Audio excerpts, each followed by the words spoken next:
이번에는 알파벳을 봅니다. 장이 열리자마자 급등세로 출발해서 장 내내 상승 흐름을 지속했습니다. 같은 날 실적 발표를 하고 알파벳과 마이크로소프트가 지금 반대로 가고 있습니다. 알파벳은 5.78% 급등을 한 129.27달러로 올랐었습니다. 알파벳 주가를 이날 큰 폭으로 끌어올린 방아쇠는 전날 장 마감 뒤 공개한 기대 이상의 분기 실적이었습니다. 알파벳의 분기 실적, 순이익은 모두 애널리스트들의 전망을 웃돌았어요. 무엇보다도 클라우드 부문 매출 성장세가 두드러진 것이 크게 기대하지 않았던 알파벳의 어닝 서프라이즈로 불렀습니다. 알파벳은 전날 실적 발표에서 2분기 매출이 746억 달러, 시장 전망치 728억 2천만 달러를 큰 폭으로 웃돌았습니다. 수익성도 좋았습니다. 조정치를 감안한 EPS 주당 순이익이 1.44달러, 역시 시장 예상치 1.34달러를 넘었습니다. 그렇지만 더 두드러진 것은 클라우드 성장제였습니다. 알파벳 산하 구글 클라우드 매출 부문은 80억 3천만 달러, 시장 예상치 78억 7천만 달러를 압도했습니다. 아마존의 AWS, 아마존 웹 서비스, 또 마이크로소프트의 애저에 이어서 업계 3위 점유율을 갖고 있는 알파벳의 구글 클라우드가 가파른 성장세로 선두 주자들을 바짝 추격하고 있음이 재확인됐습니다. 금산초막역으로 구글 클라우드는 2개 분기 연속 흑자를 내고 있다는 점도 크게 부각됐어요. 모건 스탠리 애널리스트 브라이언 노웍은 비중 확대, 매수 추천 의견을 재확인하는 한편 목표 주가를 155달러로 끌어올렸습니다. 오늘 마감가가 129달러니까 앞으로 20%가량 더 오를 수 있다는 얘기입니다. 골드만삭스도 매수 추천 의견과 함께 152달러 목표 주가를 재확인했습니다. 뱅크 오브 아메리카 애널리스트 저스틴 포스트도 알파벳 매수 추정과 목표 주가 146달러 전망을 유지했어요.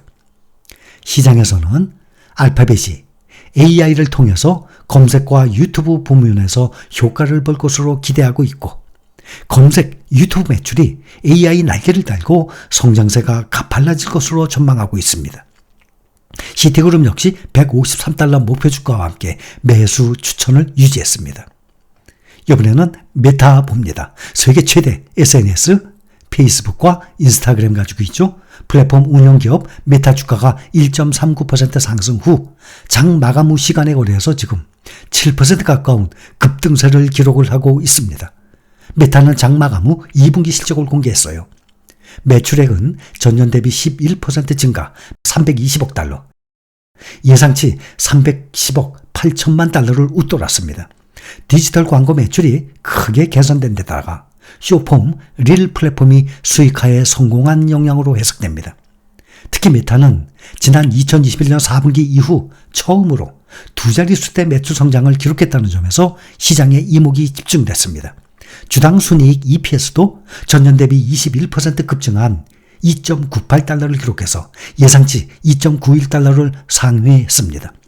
메타는 이날 3분기 매출 가이던스도 320억에서 345억 달러를 제시해서 예상치 312억 달러를 크게 웃돌았습니다. 메타 전체 플랫폼의 1일 활성 사용자 수는 전년 대비 7% 증가했어요. 30억 7천만 명. 이 중 페이스북 1일 활성 사용자 수는 20억 6천만 명으로 집계됐습니다. 이번에는 전기차주를 봅니다. 중국 전기차들이 폭등했습니다. 완전 폭등. 전기차들의 주가를 보면 대장주 테슬라는 오늘 0.35% 하락했습니다. 그런데 리비안 7.1%, 루시드 4.82% 급등했어요. 오늘 중국 전기차 니오와 샤오펑이 폭등을 했습니다. 니오는 10.58% 폭등 후 장 마감 후 애프터마켓에서도 추가로 3.2%가 더 올랐습니다. 특히 샤오펑은 오늘 26.7% 폭등해 애프터마켓에서도 추가로 1.3% 또 올랐어요. 샤오펑 봅니다. 이달 초에 샤오펑은 2분기에 전기차 23,205대를 인도해서 전분기 대비 27% 늘었다고 발표했었습니다. 샤오펑은 당초 2분기에 21,000에서 22,000대를 인도할 것을 예상을 했는데 이것을 뛰어넘는 분기 실적을 기록했습니다. 23,000대가 넘었어요. 중국의 경기 둔화와 어려운 거시경제 전망에도 상대적으로 강한 2분기 차량 인도 실적을 보였다고 발표했습니다. 지난주에 7월 17일에 샤오펑의 주가가 14.07달러였을 때 주가는 46%나 저평가되었다는 말이 나왔었어요. 근데 현재 주가가 19.46달러. 그러니까 38%나 상승했습니다. 샤오펑과 폭스바겐 그룹이 장기적인 전략적 파트너십을 체결했어요. 그래서 오늘 폭등을 한 것입니다. 전략적 파트너십을 통해서 두 기업은 미래 전기차 플랫폼, 공급망, 차세대 스마트 전기차 기술 등에서 장기적인 협력 기회를 만들어 나갈 것입니다. 폭스바겐은 수요일 폭스바겐 이 브랜드와 중국 샤오펑 간의 파트너십을 포함해서 중국 시장에서 독일 자동차 제조업체의 입지를 강화하기 위한 두 가지 계약을 발표했습니다. 폭스바겐과 샤오펑은 허페이에 있는 폭스바겐의 새로운 기술센터에서 두 개의 새로운 폭스바겐 브랜드 모델을 개발하기로 합의했어요. 양사가 함께 내놓을 전기차에는 폭스바겐 로고가 부착이 돼요. 소프트웨어 및 자율주행 기능은 샤오펑의 기술이 적용이 됩니다. 폭스바겐은 샤오펑에 약 7억 달러, 우리 돈으로 약 9천억 원 정도를 투자하고 자본금 증자를 통해서 샤오펑의 지분 4.99%, 5%를 매입하기로 했습니다. 시장에서는 폭스바겐의 경우 중국 시장 내 경쟁력을 확보할 수 있고 샤오펑은 투자 유치로 현금을 대거 확보할 수 있다는 점에서 긍정적으로 평가하고 있습니다.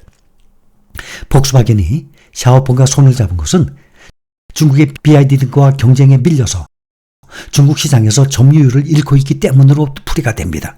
중국 자동차 시장에서 전기차 비중이 갈수록 지금 높아지고 있는데 내연기관차 중심으로 판매고를 올리던 폭스바겐은 올해 1분기 중국 자동차 판매량 1위 자리를 BYD에게 내줬습니다. 2008년 통계 작성 이래 처음으로 선두 자리를 뺏긴 것입니다. 2014년 중국 광저우에서 설립된 샤오펑, 니오, 리오토와 함께 3대 중국 전기차 스타트업으로 꼽힙니다. 중저가 전기차를 주력으로 생산하고 있고 지난해 12만 대를 판매했어요. 같은 기간 폭스바겐은 중국에서 15만 7천 대의 전기차를 팔았습니다. 이렇게 양사의 판매량을 합치게 되면 BYD와 견줄 수 있는 수준입니다. 이번에는 이제 미국에 발표한 글로벌 항공기 제조업체 보잉 주가가 9% 가까이 올라서 52주 신고가를 기록했습니다. 보잉이 공개한 2분기 매출액은 전년 대비 18% 증가한 198억 달러, 예상치 185억 달러를 크게 웃돌았습니다. 조정 EPS는 마이너스 0.82달러로 예상보다 마이너스 0.9달러보다 적자폭이 적었습니다. 또 코카콜라 2분기 예상을 웃도는 실적을 발표하고 올해 실적 전망을 상향하면서 1% 올랐고 3M도 호실적을 발표하면서 주가가 5% 이상 올랐습니다.